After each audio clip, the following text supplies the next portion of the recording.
I lost both my parents in a car crash. And from that day, nothing in my life was ever the same again.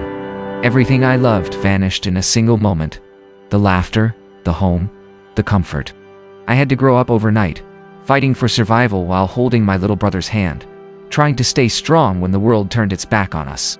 But that was just the beginning of a story I never thought I'd live to tell. You might think you've heard sad stories before, but not like this one. So before we dive in, make sure you hit subscribe because what happened next will leave you speechless. I don't even know where to begin, because my life has never been what people would call easy. Some people are born into comfort, others into chaos, and I guess I was one of the latter. Growing up, I was that quiet kid everyone loved to pick on. I never really fit in. Every day in school felt like a battle, not with books, but with people. They mocked the way I dressed, the way I talked, even the way I smiled. It broke me slowly, piece by piece. Most nights I came home crying, but I never told my parents how bad it was. They were the only light I had in my world, and I didn't want to add my sadness to their burden. My dad used to tell me, "You're stronger than you think," and my mom always held me close and said, "Just hold on, everything changes." But I didn't know that change would come so brutally. It was a rainy Friday evening. I still remember the smell of the storm, the way the sky looked angry. My parents were driving back from the market, and that was the night I lost them both. A car accident, one reckless driver, and in a few seconds, my whole world disappeared. I didn't even get to say goodbye. I remember running to the hospital hallway, my hands shaking, and hearing the doctor's words echo in my head. I felt my heart drop. I screamed so loud that night, it felt like my soul left my body. After the funeral, things changed fast. People I once called family started showing their true colors. My little brother and I were suddenly just two kids with no parents and no home. Our grandmother took us in, and for a while, things were okay. She was old, but kind. She made us tea at night, told us stories about our parents, and made us believe life could still be gentle. But 3 years later, she passed away too. That was the last piece of warmth we had left. After she died, everything turned into a war. Our relatives fought over our parents' property, their house, their savings, everything. They came with lawyers and papers, and within weeks, we lost it all. I begged them to let us keep at least one room, one place to sleep, but they didn't care. So we ended up on the street, two kids, one broken suitcase, and too many tears. For over 2 months, we had no roof over our heads.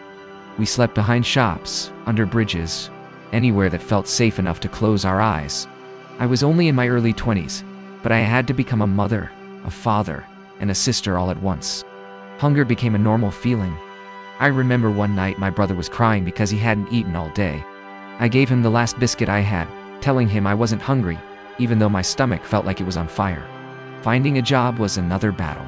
No one wanted to hire a homeless girl with no proper address. I walked from place to place, asking, begging, and getting rejected. Until one day, a janitor at a public station told me there was an opening to clean toilets. I took it without thinking twice. Some people laughed at me for doing it, but I didn't care. My brother needed food.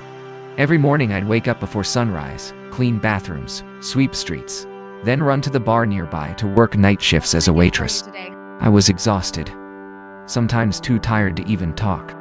But every time I saw my brother reading his school books, I found new strength. I skipped meals, wore the same clothes for weeks, and kept going. Some nights I cried quietly in the bathroom so he wouldn't hear me. I didn't want him to lose hope. Eventually, I met some kind people from a local childcare foundation. They listened to our story and helped us find a small room to stay in. For the first time in months, we had a bed to sleep on, a door to lock, and a sense of safety. I remember the first night there. I cried myself to sleep, not from sadness this time, but from relief. From then on, life started to change slowly. I took extra jobs, learned to sew, sold snacks on weekends, anything I could do to earn more. Every little coin went into my brother's education. There were days I didn't eat so he could have his school lunch, but I never regretted it. I wanted him to have a life better than mine. Years went by, and today, that same little boy who once shared a piece of dry bread with me is now studying medicine in another country. He calls me every week, telling me how grateful he is. And every time I hear his voice, my heart swells with pride. Sometimes I look back and wonder how we even survived those dark days, but maybe pain has a way of shaping strength. Now, I live alone in a small room in a quiet neighborhood. I don't have much, but I have peace. I still remember the faces of those who laughed at me, those who turned their backs, and those who helped me stand again. Life taught me that you don't always get what you deserve, but you always get what you fight for. When people see me smiling now, they have no idea what's behind that smile: the nights of hunger, the loneliness, the endless prayers whispered into the darkness. But I made it. We made it. And if you're listening to this right now, I want you to know something: no matter how bad things get, never think your story is over. Because sometimes, the worst chapters are what led to the most beautiful endings.